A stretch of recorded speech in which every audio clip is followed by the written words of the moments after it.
Now, the Morning Majority on 630. WMAL.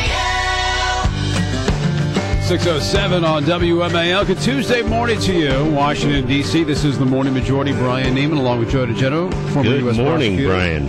Great to have you here. Great to be here. We often talk about Mexico and the problems going on along the border, but what's actually happening inside the country, even more startling. It's so bad now that the State Department has issued a warning for Americans to essentially avoid travel in certain parts of that country. And it comes after 177 bodies were found in a mass grave. This is really fascinating. The State Department has issued a travel advisory for Americans not to go into 10 states in northern and central Mexico. And the reason is very simple. The drug cartels are now murdering people in huge numbers. This mass grave that was discovered in the town of San Fernando in Mexico had 177 bodies in it, and they're not done yet. No. But what was really grotesque about it was nobody was shot, nobody was stabbed. They were all bludgeoned to death. Maybe a sledgehammer. Small children, by the way. Sergio Sanchez joins us now, radio host, KURV-AM, Brownsville, McAllen, Texas, near the Mexico border. Sergio, good to have you on the show again. Gentlemen, thanks for doing the nation's capital a favor and getting this information out. Well, you need to know about this. How is it getting worse from the last time we talked with you, which was about 4 months ago, I guess? Yeah, absolutely. Last you and I spoke was during the David Hartley murder on Falcon Lake, which is about an hour west of us, and it's a lake that we share with Mexico. Since then, this and other developments. In fact, there was an entire town near us in Mexico, about an hour south of the lake, that was completely evacuated because of threats of cartels. The cartels went through the streets telling people that if they did not evacuate the city, they would kill everyone. And it was a refugee situation. There was like another town nearby had to take everyone in, and that didn't make the news. The 177 bodies that you referenced, by the way, they're still digging up bodies in that part of Mexico. Like, God only knows how high that might be. And some of these victims, they haven't confirmed this yet, but some of these victims might be passengers on buses that folks in Mexico often take on those routes, and they've kind of fallen back to taking the bus instead of traveling via their own vehicle on those roads in order to avoid being kidnapped. Well, they're not going into they're kidnapping people off buses. They're stopping buses, taking people off, and we suspect that many of the missing family members in Mexico, they're waiting outside Mexico City or here in Matamoros. They're waiting for word on whether it's their loved ones that have been missing who took a bus.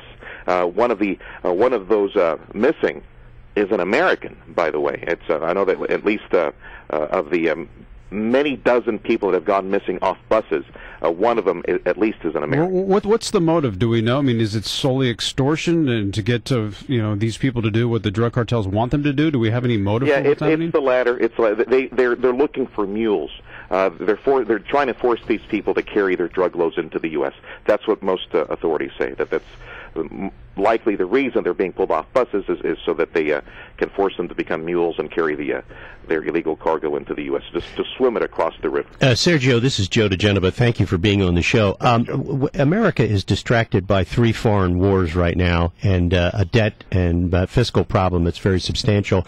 And a royal wedding this week. It appears to me that we are missing a very, very grave matter on our border. What do you think the United States should be doing right now, right this minute? Well, if I could just...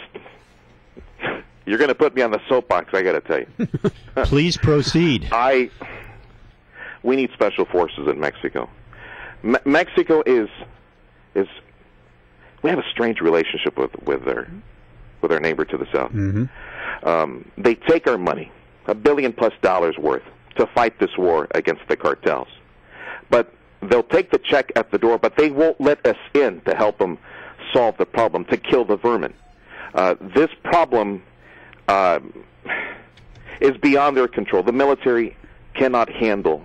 They just don't have enough military in Mexico to handle this problem. They don't have the elite forces to travel up and down the roads to be in the mountains of Mexico, northern Mexico, and just monitor the roads and be able to attack and kill the vermin on the road.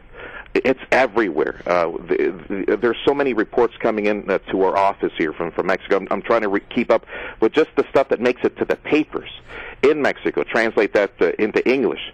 It's all over the place. Roads everywhere in northern Mexico. That's why the State Department has issued that travel warning to anyone thinking about traveling into Mexico, northern Mexico especially, to avoid it. You will likely be a victim of a kidnapping, extortion, rape. It's in plain sight and plain daytime. The Mexican government has lost complete control in certain parts of it. It's a lawless land, completely lawless, especially in northern Mexico. It is completely lawless. Now, what about the Mexican military? Have they been infiltrated by the drug cartels? Number one, and number two, do they have any power? Can they do anything to stop it, or they're just not? Yeah, the Mexican military seems to be the only line of defense that the Mexican people have. Now, the Mexican military has sworn its allegiance to their president, to their country. They are the only ones that are, you can say, that are truly doing the job of law enforcement. Frontline police, state police in Mexico, they are all corrupt. The entire system needs to be brought down and reestablished with better educated and higher salaried individuals. And that's something that Calderon tried to do. I remember the story out of Mexico City 2 years back. Calderon tried to disassemble all of municipal and state police, get college graduates in there, get people trained in law enforcement, try to tear down everything, but the Mexican legislature, unfortunately, said no to that. And the military is the only one that's really fighting the cartels, but they are outnumbered. I won't say that they are outgunned, because the cartels are fighting with military type weaponry.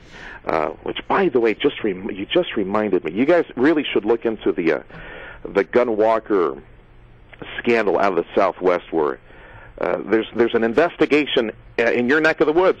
Chuck Grassley and other folks are demanding the ATF give them answers on why upper management at ATF or higher-ups at the Justice Department allowed guns to simply walk into Mexico over a period, I think, of a year. I think the allegation is several thousand weapons were simply allowed to be purchased and walk into Mexico, despite frontline agents yelling and screaming that they saw the weapons, they saw the stashes, right. They were going into Mexico. Please stop it. Well, let me ask you this, because you're close to the border, and when Janet Napolitano was on our show not too long ago, and she has said for quite some time now that the border is as safe now as it's ever been.